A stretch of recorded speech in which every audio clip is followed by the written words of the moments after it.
बिस्मिल्लाहिर्रहमानिर्रहीम। Cooking with HYS में खुशामदीद। Viewer, आज हम वाइट सॉस बनाने जा रहे हैं शवारमा के लिए। और शवारमा बनाने के लिए वाइट सॉस बहुत ज़रूरी होता है और रेड सॉस। पहले मैं आपको वाइट सॉस की रेसिपी दूंगी, उसके बाद मैं रेड सॉस की रेसिपी दूंगी। तो चलिए हम वाइट सॉस बनाने जा रहे हैं। तो वाइट सॉस बनाने के लिए हमें जो जिन अज्जा की ज़रूरत है उनमें मायोनीज लिए हैं हमने 4 टेबल स्पून, व्हाइट तिल लिए हमने 1 टेबल स्पून, काली मिर्च 1/4 टेबल स्पून लिए, नमक 1 चुटकी, ओरिगानो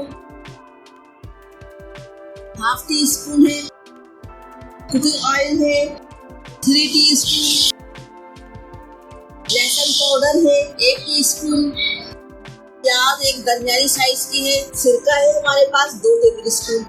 हम इन तमाम चीजों को व्यूअर्स मिक्सी जार में डालकर ब्लेंड कर लेंगे। ये देखिए व्यूअर, हमारी व्हाइट सॉस तैयार हो गई है बेहतरीन सी। शवारमा के लिए जबरदस्त किस्म की खुशबू आ रही है इसमें से। व्हाइट सॉस तैयार हो गई है। अब हम रेड सॉस तैयार करेंगे। रेड सॉस तैयार करने जा रहे हैं। रेड सॉस तैयार करने के लिए जिन अज्जा की जरूरत है मुझे, उनमें मैंने लिया है अदरक 1 इंच का टुकड़ा लिया था, इसे मैंने चॉप कर लिया है। लहसुन 5 जवे लिए थे, इसको भी मैंने चॉप कर लिए हैं। प्याज एक दरमियानी साइज की है और कुटी मिर्च है 1 टेबल स्पून, नमक हस्बे जरूरत है, जीरा आधा चाय का चमचा है, सिरका 2 चाय के चमचे हैं और सोया सॉस है भी 2 चाय के चमचे। इन सबको मैं मिक्सी जार में डाल के ब्लेंड कर लूंगी। बिस्मिल्लाहिर्रहमानिर्रहीम। देखिए ये हमारी सॉस बनके तैयार हो गई है, रेड सॉस और ये व्हाइट सॉस है। दोनों शवारमा के लिए बेहतरीन सॉस है।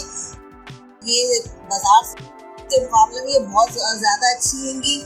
तमाम इंग्रेडिएंट्स जो है वो सब ओरिजिनल है। बाजार से जाहिर बात है आपको बहुत कॉस्टली पड़ जाता है बाजार वालों को, इसलिए वो इतनी अच्छी बेहतरीन चीज़ें इस्तेमाल नहीं कर सकते हैं।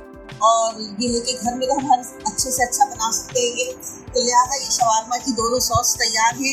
उम्मीद करती हूँ आप लोगों को बहुत पसंद आएंगी। और इसके साथ ही मेरे चैनल को आप सब्सक्राइब कीजिएगा, बेल आइकन के बटन को प्रेस कीजिएगा और वीडियो अच्छी लगे तो लाइक कीजिएगा। अल्लाह हाफिज़।